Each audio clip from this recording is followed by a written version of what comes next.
आपके ही अपने YouTube channel Chopra education में मैं हर्षाई चोपड़ा आपका हार्दिक स्वागत करता हूं। मेरे प्यारे बच्चों, अभी कुछ ही दिनों में रिजल्ट आ जाएगा और उसके बाद काउंसलिंग स्टार्ट हो जाएगी। तो काउंसलिंग के लिए क्या क्या डॉक्यूमेंट्स चाहिए, एडमिशन के टाइम में आपको मेडिकल कॉलेज में क्या डॉक्यूमेंट्स चाहिए, ये बहुत ही जरूरी है। और समय रहते अगर डॉक्यूमेंट्स बनवा लिए जाएं तो आपको एडमिशन के टाइम में कोई प्रॉब्लम नहीं आएगी।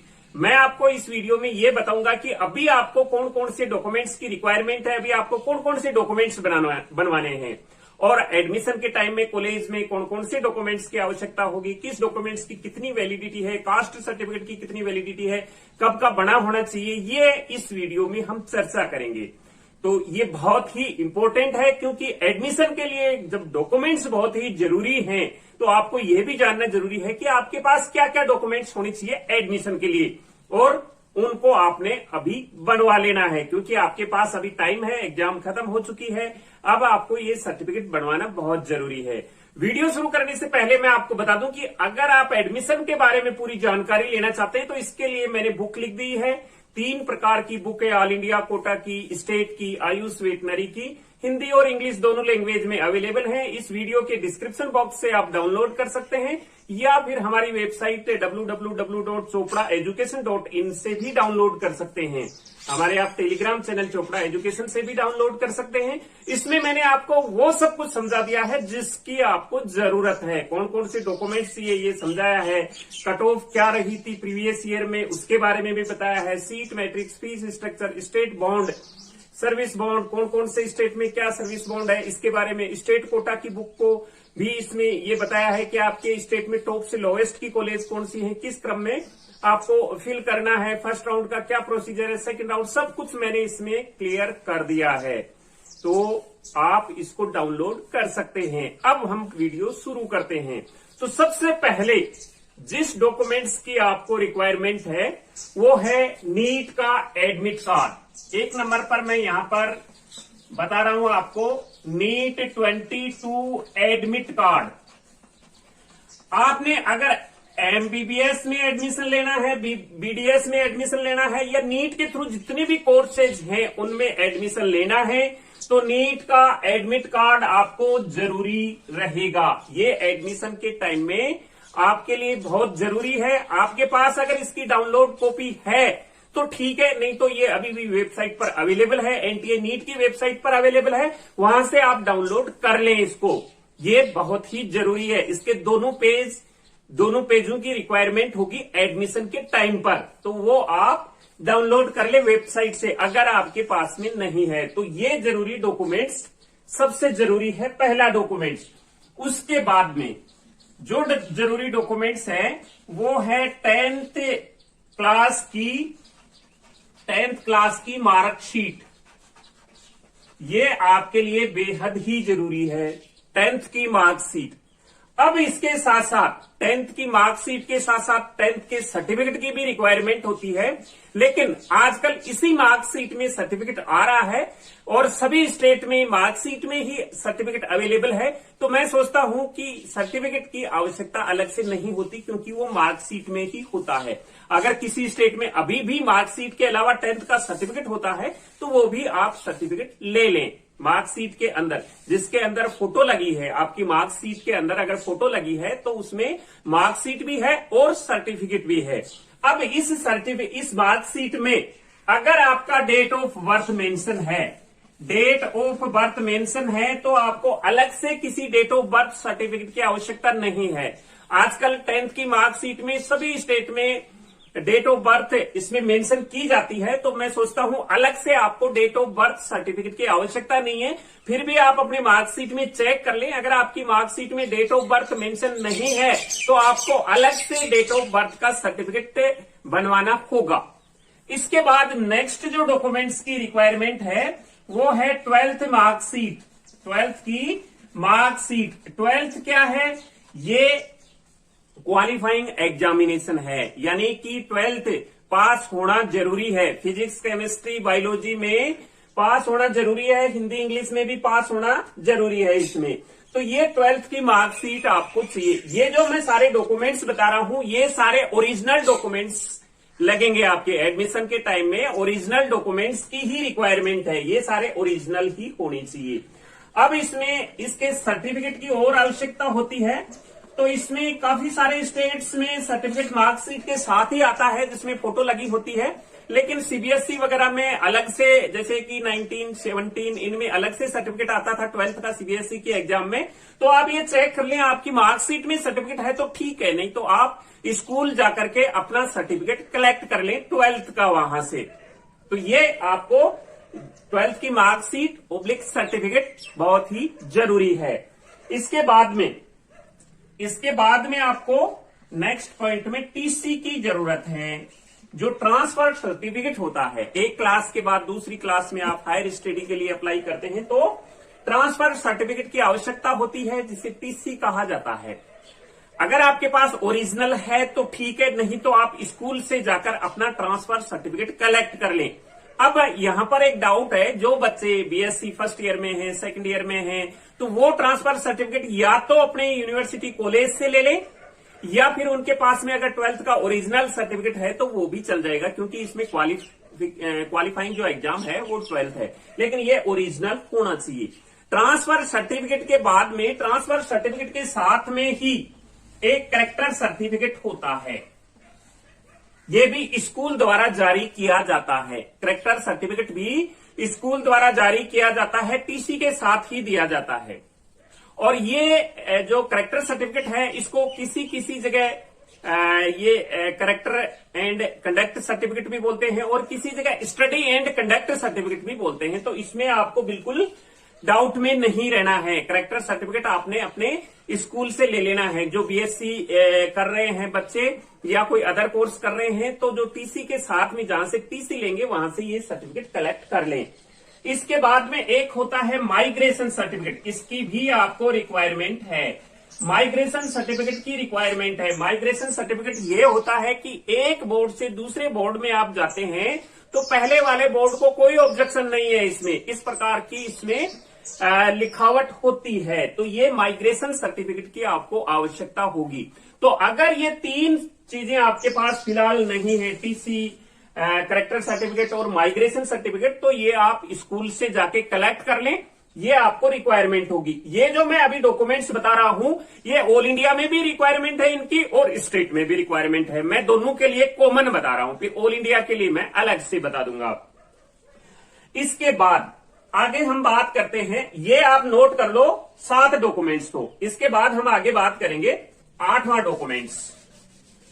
अब मैं बताऊं आपको, इसके अलावा जो डॉक्यूमेंट्स की जरूरत होती है वो होती है कास्ट सर्टिफिकेट। 8वां जो डॉक्यूमेंट्स मैं बता रहा हूं आपको वो होती है कास्ट सर्टिफिकेट। कास्ट सर्टिफिकेट जो हमारे यहां पर इंडिया में general, EWS, OBC, SC, ST, इतनी सारी कास्टें हैं, इनके लिए, जनरल के लिए कोई सर्टिफिकेट की रिक्वायरमेंट नहीं है। जो बाकी कैटेगरी है, 4 कैटेगरी होगी, ओबीसी होगी, एससी होगी, ईडब्ल्यूएस होगी, एसटी होगी, इन 4 कैटेगरी के लिए कास्ट सर्टिफिकेट की आवश्यकता है। सबसे पहले मैं यहां पर लिखूं 1 नंबर पॉइंट पर, ओबीसी के लिए कास्ट सर्टिफिकेट की आवश्यकता है, ईडब्ल्यूएस के लिए आवश्यकता है, 3rd नंबर पर एससी कैटेगरी के लिए है, और 4th नंबर पर एसटी कैटेगरी। अगर आप इन कास्टों से बिलोंग करते हैं तो आपको सर्टिफिकेट की आवश्यकता है, कास्ट सर्टिफिकेट की आवश्यकता है। अब हम इसमें बात करेंगे सबसे पहले ओबीसी की। तो ओबीसी का सर्टिफिकेट है, अभी इन 2 सर्टिफिकेटों की वैलिडिटी होनी चाहिए, ये बने हुए होनी चाहिए 1/1/2022 के बाद। 1 जुलाई 22 के बाद ओबीसी और ईडब्ल्यूएस का सर्टिफिकेट बना हुआ होगा, वही मान्य होगा।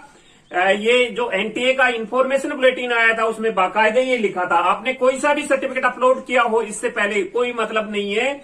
लेकिन आपको एडमिशन के टाइम में, अगर आप सेंट्रल में एडमिशन ले रहे हैं एमसीसी की काउंसलिंग ऑल इंडिया से, या स्टेट में भी ले रहे हैं, तो आपको 1 जनवरी 2022 के बाद का सर्टिफिकेट होना चाहिए ओबीसी और ईडब्ल्यूएस का। जो एससी एसटी का सर्टिफिकेट होता है, इनकी कोई वैलिडिटी नहीं होती। अगर आपके पास पहले का बना हुआ है, 5 साल पुराना, 10 साल पुराना, जो भी बना हुआ है वो मान्य है। एससी एसटी का एक ही बार सर्टिफिकेट बनता है, वो मान्य है।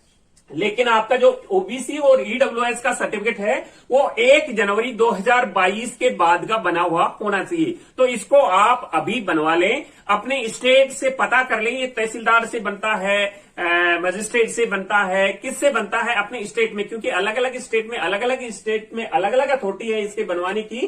तो आप अपने स्टेट से पता कर लें कि आपको ये कहां से बनवाना है। आजकल तो ये ऑनलाइन ही बन रहे हैं।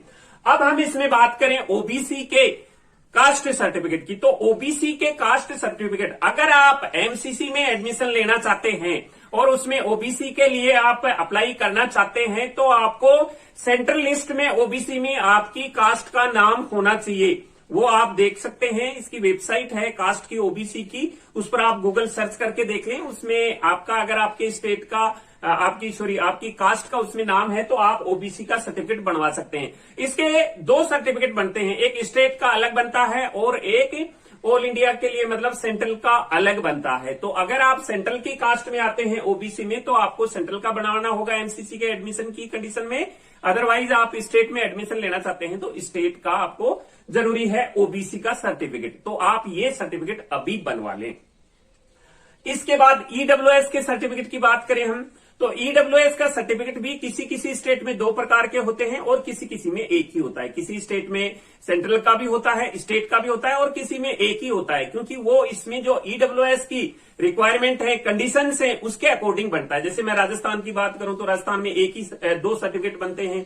उसमें 8 लाख की कंडीशन स्टेट के लिए है, बाकी सेंट्रल के लिए जो भी कंडीशन है उसमें जमीन की कंडीशन है, उसमें 8 लाख की कंडीशन है, उसमें अलग अलग आपकी म्युनिसिपैलिटी में इतना प्लॉट होना नहीं चाहिए, ये सारी कंडीशन उसमें है। तो आप अपने स्टेट से पता कर लें कि आपके स्टेट में एक ही सर्टिफिकेट बनता है या 2 बनते हैं। अगर आपका स्टेट का अलग बनता है ईडब्ल्यूएस के लिए, तो आप ईडब्ल्यूएस का स्टेट का भी बनवा लें और सेंट्रल का भी बनवा लें। तो ये हो गई कास्ट सर्टिफिकेट की बात। मैंने आपको अच्छी तरह समझा दिया है। आप अब इस टाइम में इस सर्टिफिकेट को अवश्य बनवा लें। नेक्स्ट में हम बात करते हैं कास्ट सर्टिफिकेट के बाद में proof of identity. Proof of identity, ये जो मैंने आपको डॉक्यूमेंट्स बताए ये स्टेट और ऑल इंडिया में दोनों में ही लगेंगे। इसके बाद में प्रूफ ऑफ आइडेंटिटी यानी कि आईडी प्रूफ। अब आईडी प्रूफ में आपका आधार कार्ड चलेगा, पैन कार्ड चलेगा, ड्राइविंग लाइसेंस है तो चलेगा। इसके बाद में अगर आपके पास में पासपोर्ट है तो चल जाएगा। ये आईडी प्रूफ में चलेंगे आपकी। तो आधार कार्ड जनरली सभी के पास होते हैं, तो इसमें आईडी प्रूफ आपका भी लगेगा और आपके फादर मदर का भी यानी आपके पेरेंट्स का भी लगेगा इसमें। तो मैं सोचता हूं आधार कार्ड आजकल सभी के पास में है, आधार कार्ड आप लगवा सकते हैं। किसी किसी कैंडिडेट के प्रॉब्लम है आधार में, जैसे मार्कशीट में उनकी डेट ऑफ बर्थ अलग है, आधार में अलग है, नाम में चेंजिंग है, तो उस हिसाब से आप अपना आधार में करेक्शन करवा लें। आपका आधार में करेक्शन 5 या 4 दिन में होके आ जाता है, तो आप ये करेक्शन करवा लें एडमिशन से पहले। अब इसमें जो नेक्स्ट रिक्वायरमेंट होती है वो 8 से लेके 10 passport size photograph. Passport size photograph, ये वही फोटोग्राफ होने चाहिए जो आपने नीट का फॉर्म अप्लाई किया था उस समय अपलोड किया था, वही फोटो आप 8 से 10 फोटो, मैं तो बोलता हूं इससे भी ज्यादा आप बनवा के रख लें, तो ये फ्यूचर रेफरेंस के लिए आपके पास में बहुत ही जरूरी है। 8 से 10 पासपोर्ट कलर साइज के, पासपोर्ट साइज के फोटोग्राफ जो आपने अपलोड किए थे नीट का फॉर्म अप्लाई करते समय। इसके बाद ये तो डॉक्यूमेंट्स आपने अभी तैयार करके रख लेने हैं, ये डॉक्यूमेंट्स अभी तैयार करके रख लेने हैं। इसके बाद जैसे ही आपका रिजल्ट आ जाता है, जैसे ही आपका रिजल्ट आ जाता है, तो रिजल्ट के बाद के डॉक्यूमेंट्स, आफ्टर रिजल्ट, रिजल्ट के बाद के डॉक्यूमेंट्स होंगे। सबसे पहले आप एमसीसी की वेबसाइट पर अप्लाई करेंगे या कहीं के लिए भी, अगर आपको सीट अलॉटमेंट हो जाती है तो उसका अलॉटमेंट लेटर आपको जरूरी है कॉलेज में एडमिशन के लिए, अलॉटमेंट लेटर आपको जरूरी है इसमें। दूसरा, नीट का अगर रिजल्ट आ जाता है तो नीट के रिजल्ट की कॉपी, स्कोर कार्ड की कॉपी, कहीं कहीं आपको लिखा होगा नीट 22 मार्कशीट, कहीं लिखा होगा स्कोर कार्ड, कहीं लिखा होगा रिजल्ट की कॉपी, तो ये सारे एक ही हैं। तो ये 2 चीज आपको रिजल्ट आने के बाद में चाहिए अगर आपको सीट अलॉटमेंट हो जाती है तो। अब इसके अंदर अगर कोई कैंडिडेट पीडब्ल्यूडी कैंडिडेट है, अगर कोई कैंडिडेट पीडब्ल्यूडी कैंडिडेट है तो उसको पीडब्ल्यूडी सर्टिफिकेट की आवश्यकता है। और वो जो पीडब्ल्यूडी बोर्ड है अलग अलग जगह, जैसे वीएचयू में है, वीएमएमसी में है, स्टेट में है अलग अलग, जैसे एसएमएस में है, तो उन जो डिसेबिलिटी बोर्ड है उनसे ये सर्टिफिकेट आपको लेना है और आपको प्रोड्यूस करना है। ये इस बार एक नोटिस भी आया है कि ये ऑनलाइन ही होगा इस बार। तो अगर पीडब्ल्यूडी कैंडिडेट हैं तो वो ऑनलाइन अपना सर्टिफिकेट बनवा लें। ये रिजल्ट आने के बाद में ये बोर्ड गठित होता है। एमसीसी अपना प्रॉपर एक पब्लिक नोटिस देगा, उसके अंदर ये दिखाएगा कहां कहां बोर्ड है और कहां कहां आपको रिक्वायरमेंट है। तो ये तो सारे हो गए स्टेट के लिए, सॉरी ऑल इंडिया के लिए डॉक्यूमेंट्स, और स्टेट के लिए कॉमन डॉक्यूमेंट्स हो गए। अब अगर आप स्टेट में एडमिशन लेना चाहते हैं तो आपको एक डोमिसाइल सर्टिफिकेट की आवश्यकता होगी। डोमिसाइल सर्टिफिकेट की आवश्यकता होगी। ये डोमिसाइल सर्टिफिकेट आपके स्टेट से बनेगा जिस स्टेट के लिए आप इलिजिबल हैं। कुछ स्टेट अपने रेजिडेंस के हिसाब से डोमिसाइल रखते हैं, कुछ स्टेट 10+2 यानी कि 11-12 की क्राइटेरिया के हिसाब से रखते हैं। तो आप अपने स्टेट से पता कर लें कि कौन से स्टेट में डोमिसाइल की जरूरत है या कौन सा स्टेट 11-12 के बेसिस पे एडमिशन लेता है। जो 11-12 के बेसिस पे एडमिशन लेता है उसमें मार्कशीट की जरूरत होती है, जैसे दिल्ली हो गया, गुजरात हो गया। तो ऐसे स्टेट है जहां पर आपको डोमिसाइल सर्टिफिकेट की आवश्यकता नहीं है, वो मार्कशीट की ही आवश्यकता होती है। ये डोमिसाइल सर्टिफिकेट आप अपने स्टेट अथॉरिटी से बनवा के रख लें। जो एमसीसी की काउंसलिंग होती है, जो एमसीसी के थ्रू आप 15% ऑल इंडिया कोटा, एम्स वगैरह, डिम्ड वगैरह, इनमें अगर आप एडमिशन लेते हैं तो वो सारा डोमिसाइल फ्री है, उसमें आपको डोमिसाइल सर्टिफिकेट की आवश्यकता नहीं है। ये आवश्यकता रहती है स्टेट के लिए। तो ये तो हो गए कॉमन डॉक्यूमेंट्स जो आपको अभी बनवा के रख लेने हैं। इनका एक किट तैयार कर लो, अलग से इन डॉक्यूमेंट्स को अलग रख लो। जो जो डॉक्यूमेंट्स नहीं है वो आप तैयार कर लो, इनके ओरिजिनल डॉक्यूमेंट्स लगेंगे आपके। अब जो एडिशनल डॉक्यूमेंट्स होते हैं वो एडिशनल डॉक्यूमेंट्स आपको एडमिशन के बाद, एडमिशन के टाइम में लगेंगे। वो एडिशनल डॉक्यूमेंट्स मैं आपको यहां पर बता देता हूं, तो आप उनको अभी बनवाने की जरूरत नहीं है। आपका जब अलॉटमेंट हो जाता है, एडमिशन हो जाता है, एडमिशन के लिए आपको कॉलेज में जाना है, उससे पहले बनवा लें आप, इसमें ज्यादा समय नहीं लगेगा। तो सबसे पहले जरूरत होती है गैप सर्टिफिकेट की। गैप सर्टिफिकेट का मतलब ये होता है कि आपने 12th क्लास पास कर ली, उसके बाद आपने 1 साल ड्रॉप ले लिया, आप ड्रॉपर हैं, 1 साल, 2 साल, 3 साल, तो बीच में गैप लग गया 12th के बाद में, तो ये गैप सर्टिफिकेट होता है। 100 रुपए का एफिडेविट ले लें, 50 रुपए का एफिडेविट ले लें, और कोर्ट में ये बनता है, उस पर ये लाइन लिखी जाती है कि मैं नीट की तैयारी कर रहा था, इस कारण मेरा ये 1 साल या 2 साल जितना भी है गैप हो गया है। तो ये एक एफिडेविट बनता है, उसकी नोटेरी आप करवा लें। तो ये नॉर्मली सी कोर्ट में 10 मिनट का काम है, आपको ज्यादा समय नहीं लगेगा, ये एडमिशन के टाइम में बन जाएगा गैप सर्टिफिकेट। अब इसमें ज्यादातर जरूरत होती है, ज्यादातर स्टेट में, किसी स्टेट में ज्यादातर क्या, किसी स्टेट में इलिजिबिलिटी सर्टिफिकेट की रिक्वायरमेंट होती है। इलिजिबिलिटी सर्टिफिकेट की रिक्वायरमेंट होती है। जैसे कर्नाटका में इलिजिबिलिटी सर्टिफिकेट की जरूरत होती है, तो वो इलिजिबिलिटी सर्टिफिकेट कर्नाटका में RGUHS जो वहां की यूनिवर्सिटी है राजीव गांधी, वहां से ऑब्टेन करना है, और वो ऑनलाइन ही ऑब्टेन करना होता है। तो ये एडमिशन के टाइम में भी लग जाएगा। कर्नाटका स्टेट में अगर आप ऑल इंडिया कोटा के थ्रू एडमिशन ले रहे हैं या प्राइवेट कॉलेजेस में एडमिशन ले रहे हैं तो इसकी टेंशन करने की आवश्यकता नहीं है। ये एडमिशन लेने के बाद भी आप इसको अप्लाई करके मंगवा सकते हैं RGUHS से, कॉलेज आपको टाइम देगा।